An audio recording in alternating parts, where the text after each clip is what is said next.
Hey guys, what's going on? It is Ash here, and as you can see, I am almost at Legends League again. I decided to make the climb up for the heck of it. It was a little bit bored with nothing else to do on my main account, so I decided, what the heck, let's go ahead and become a legend again. You can see I'm upgrading. Most of my cannons are almost done here. I have one or two still being worked on by builders, but other than that, the new spiffy level 14 cannons will be complete. And then I have a little bit work to do still on my barracks. My final Dark Barracks is going to max right now.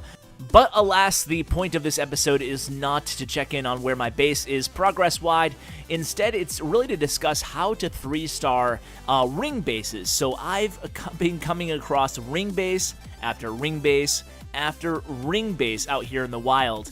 And you know what? I finally, I think after failing enough times, I finally got a grasp on a strategy that will actually beat them consistently. So I'm going to go ahead and show you 3 or 4 of my replays here. You can see a lot of 3 stars here in my war log, and they're all against ring bases. All 4 of these 3 stars are against ring bases. So we're going to go ahead and show you all these replays. I will go in like double speed or 4 times speed just because it does get a little repetitive on these bowler attacks. After you actually get the bowlers to the core of the base, there's not much fun in watching the rest of the raid as long as you know it's a 3-star attack. So that's what we're going to do here. You can see on this base here, I've learned now that you don't necessarily have to go into the queen. I always used to, with these bases, I used to try to attack into the queen if at all possible, but now I've since prioritized the eagle artillery because you can't have that eagle artillery hammering away at your heroes, and you only have one golem in the clan castle. So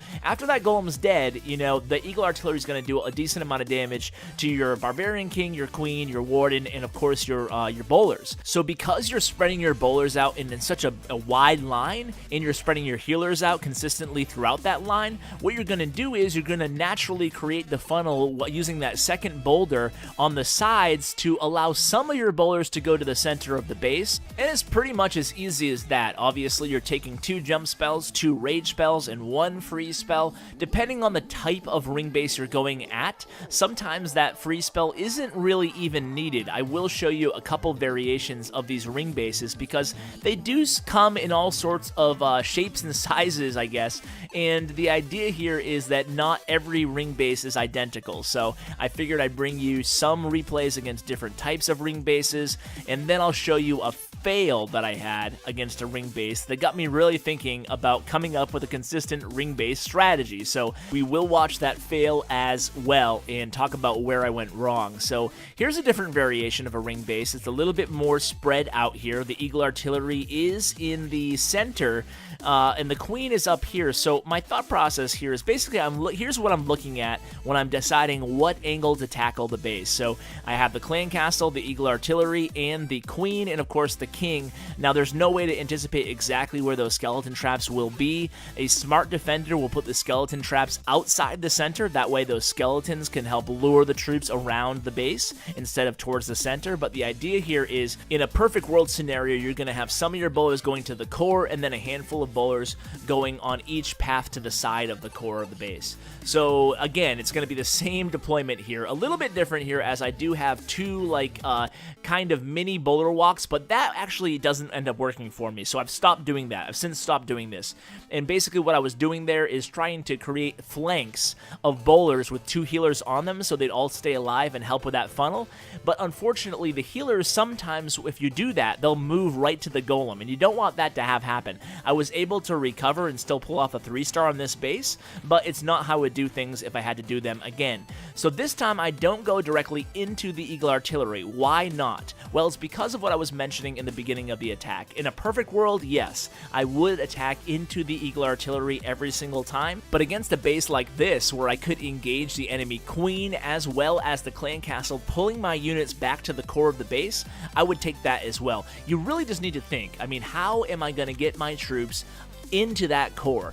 And obviously your bowlers are going to do a lot of the work for you. If you deploy them fast enough and in a nice even line like that. I'm actually playing on my iPhone all day because I don't bring my tablet to work.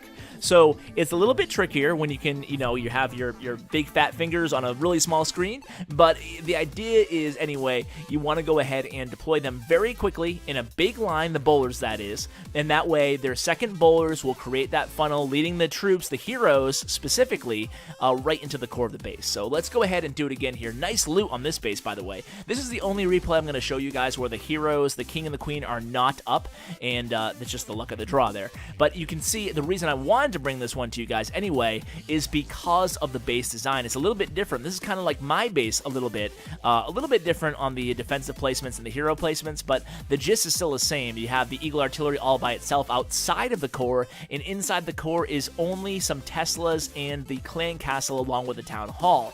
So my Barbarian King actually goes to the core by himself here for a bit, and then finally the other heroes are going to join him, and I think one lone bowler in the center there. But it's all going to work out because, as you can see, when you deploy the healers a little bit spread out evenly amongst those bowlers, they're going to stick with them. So essentially now I have those two bowler walks going on, flanking my heroes in the core of the base. So you can picture it as two lanes, one on each side of the center of the base there, and you'd like to have a few bowlers in each lane, ideally with a couple healers backing them up on both sides. So really as easy as that. Not every single time are you going to get a 3-star, but as you can see from my attack log, more often than not you're going to get a 3-star with this attack, especially if you have maxed out troops hitting a maxed out base, or if you don't have maxed out troops hitting a non-max base. You should be pretty good to go for a 3-star attack. So let's go ahead and show the last replay here. This is probably my least impressive of all of them, although it is still a 3-star against a ring base, so technically you can't complain about it. But again, I just wanted to show you this one because it's another funky base design. You're seeing a lot of these type of variations with the archer towers with their own individual little compartments there along the edge, along the perimeter of the base. So again, here I'm going to do the bowlers all deploy at the same time, a nice line of healers all protecting them. And the thing about the bowlers is they have a decent amount of hit points, so the healers spread out, 5 healers like this, actually is very, very effective. I brought you guys a video on this mass bowler attack strategy, and it's by far my favorite one yet. And unfortunately, I've actually given up the clone attacks just for now. Except for if I'm attacking a Town Hall 10, I'll bring back the clone in the miners. But for now, I'm just going with straight up mass bowlers because, to be honest with you, it's the most effective strategy out there. You can see right now I only have my Queen, my Grand Warden, and 2 healers left on the map, but I do have my Queen's ability, and that's going to be enough to keep her alive the rest of the duration. It's a very fast attack, so you really have plenty of time as long as you can have your Queen, or any kind of combo with the Queen, healers, and Grand Warden at the end of the raid. You should be good to go. And there it is, another 3-star attack. But I want to go ahead and show you my fail. Man, I was heartbroken after this attack. I was having so much success all day, and then I totally blew it in Clan War with a 1-star against a ring base. Now, this is going to be a really lame excuse, but I'm not used to seeing trophy bases in Clan Wars. As many of you know, I mentioned a few videos ago that Clash with Ash Clan used to be my mini account was in this clan, but now they were a little bit short on heavy bases, so I brought my Town Hall 11 over, and for whatever reason, a lot of these people, I guess for good reason, because people like me fail against these bases sometimes, but they're using trophy bases a lot in these wars, not anti-3-star bases. I would always use anti-3-star bases because, of course, someone will clean this up for me, but I did want to show you the fail and where I went wrong. So I did not follow my own advice, and I did not attack into the Eagle Artillery, and I made another big mistake here. So look at that cannon in that air defense right near the Queen, so right near the perimeter of that second jump spell, and you'll notice there's a space between them and the inside core, but in the southeastern part of the base, there's no space between that wall and the inner core, so I think that my golems, my bowlers would have jumped right to the middle of the base had I gone in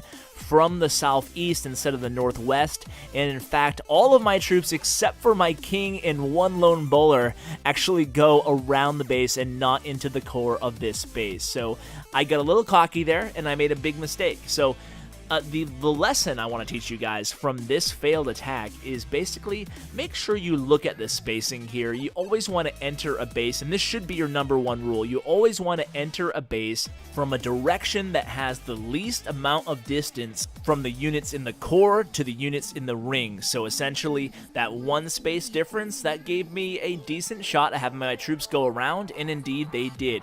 By the way, might as well show this attack by J-Wall. She's a great attacker, and she did it successfully against base #3 here. So while I'm rambling about distance and whatnot, might as well watch a 4-time replay of the same attack strategy against a non-ring base. So great attack by J-Wall. So guys, I hope you enjoyed today's episode. I hope I opened your eyes to a few new strategy tips when hitting these pesky ring bases. Guys, thank you so much for watching. I really appreciate it. And as always, take care, guys. We don't play for fame, we don't play for cash. We just play for the glory and the crash of the ash.